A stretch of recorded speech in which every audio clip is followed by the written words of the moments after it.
There's no reason for them to be. Why only people who are praying privately or have a PPO insurance should be getting the best that there is to offer in dentistry. The other thing that people are very interested in is that we're doing a lot of digital dentistry. Is that the doctors that are coming out, they want to use CEREC, they want to do same day crowns, they want to be 3D printing using CT scans. They don't want to go to an office that doesn't have that technology and not using it because they feel like it's a waste. So that's been another thing that's been very very potent in our recruiting abilities, is that we're using the right technology to teach with. Why do you think that people don't understand that you need to mix, like you figured out, okay, I'm going to take technology, I'm going to have Medicaid patients, I'm going to work these together and I get a positive outcome. Why don't other people do that? That's a great question. Well, so first of all, not all my offices are Medicaid. Just to Okay. be to make that clear. But I like to be diversified. Um, but But you're I take executing that great. in your Medicaid offices though, right? That strategy? Correct.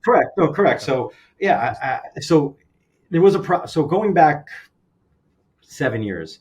When I first started, I had all these I had a Medicaid office, and I got the patient to finally, we're going to do a crown. Great. I prep the crown. I take an impression. I send it to the lab. It takes 2 weeks. Maybe the patient shows up. Maybe they don't. And if they do show up, then it takes 20, 35 minutes to get the crowning because it doesn't fit right. So I needed something that was more predictable, and they needed some quality control if I was working with some people. So at that time, I decided to start scanning, at least not milling, but just scanning, and that proved to be fantastic. That crowns were coming back a little bit quicker, but they fit. Hmm. And then I was with my brother, and we were like, all right, this is amazing. Why don't we do this in a Medicaid situation to not only scan but also to mill crowns and do them in the same day? And that was like an aha moment that was like blew our minds, because I was asking around and nobody was doing this Yeah. at that Yeah, time. I mean, I mean, maybe someone is. I haven't heard anybody doing that. So but what do you think that's keeping them away from that? Is it the initial cost that keeps people away?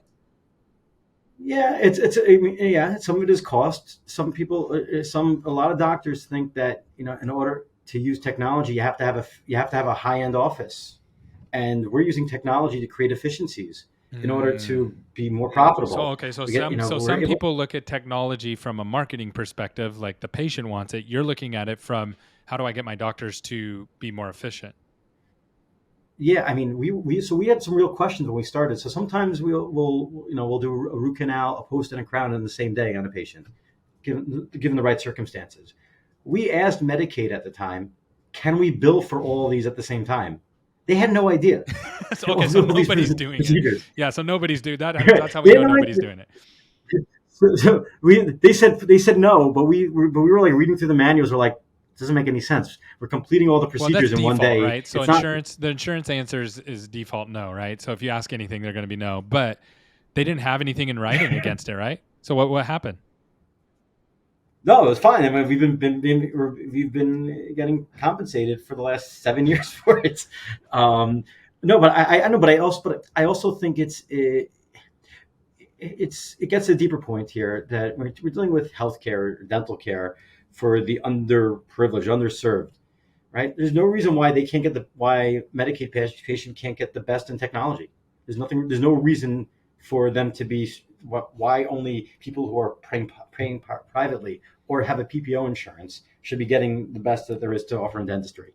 And that is something that I believe to my core, and something that I am proud of, because I'm only one of a handful of people in the country doing this, I feel like. That's awesome. I know one of the things on that same note is that you really like to help people and mentor people. You personally reached out to me and said, "Hey Gary, can we go help this person? Is there something that we can do for them?"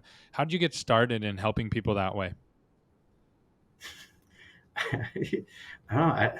Sometimes I just don't know how to say no, but it's but it no but the truth but no but the truth is that, if I can help somebody, why not?